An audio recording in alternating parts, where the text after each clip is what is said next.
All right, Johnny. Yeah. Whenever you're ready. All right. I'm an actor. And the one thing I've learned is that anyone can become an actor. Now, I define acting as fooling an audience into believing that you're someone that you're not. Now, audiences are clever, and yet they want to be fooled. When I started at Century, I was going to become an engineer. And then, I took a career and life planning class, and I discovered that becoming an engineer requires a lot of math, and I am horrible at math.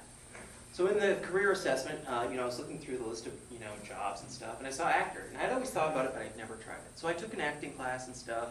We did our little preparation, and I did my first monologue. And when I was up there doing the monologue, I was so nervous. I was speeding through everything. I was pacing and leaning back and forth. My pocket watch fell out.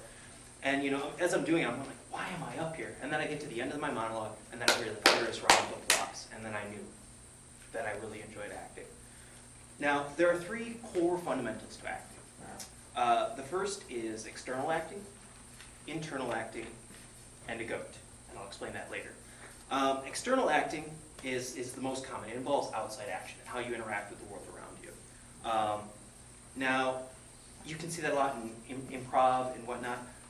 It has a lot to do with exaggerated moving, declaiming, and putting your arms out there, crunching up. So everything's very visible. You see that a lot in Shakespeare. And one thing with external acting is you change one thing, you change everything. So like if you were to say you're going to walk with a limp, well, walking with a limp is going to change the way your body is moving and whatnot. So it can be very expressive and visible. The second is internal acting, which deals with subtext and drama. It has to do with inside action, the idea that less is more. So not so much the declaiming, but small action. It has to deal more with thoughts and feelings. Method acting is the term that most people have heard of. And that was pioneered by Konstantin Stanislavski, who came up with the idea of an effective memory, using a memory to create emotion. Some famous method actors would be Marlon Brando, Anthony Hopkins, Heath Ledger. It has to do with minute unconscious action. So you think of something, and then it gets expressed in your face and your posture. Now, some of the negatives of it, there's risks of psychosis, and sometimes it can be too subtle. Now, lastly, there's the G.O.T.E. Now, I'm not talking about a literal G.O.T.E. G.O.T.E. is an acronym for goal, obstacle, tactics, and expectation. The goal is what the character desires. The obstacle is what's in the way of the said desire. And the tactic is your plan to remove that obstacle.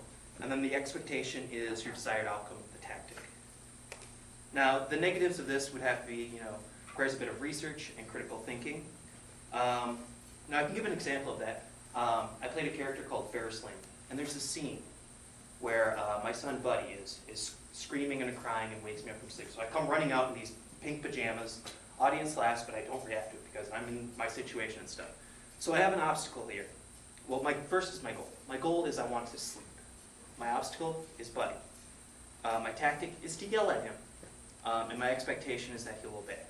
Now, I yell at him, he doesn't obey. So I have to cycle back through my G.O.T.E.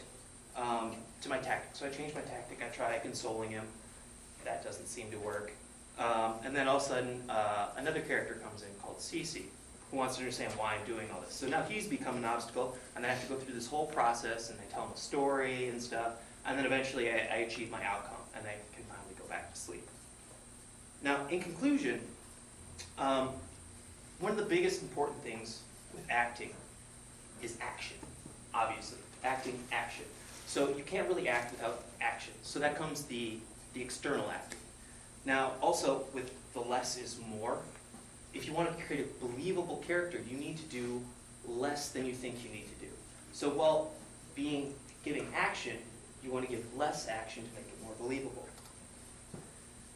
Now, I say anyone can be an actor. If you've never tried it, you only fear the things that you don't do. So I suggest you all try and give it a shot.